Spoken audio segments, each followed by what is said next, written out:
या मोर सिपाही बड़न देवरा मोर किसान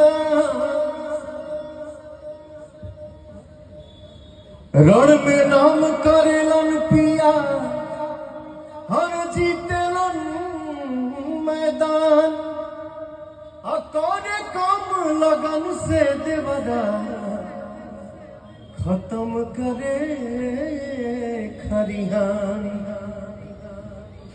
बचपन में हम एक ठो गाना गा रही जब हम 9 साल के रहली।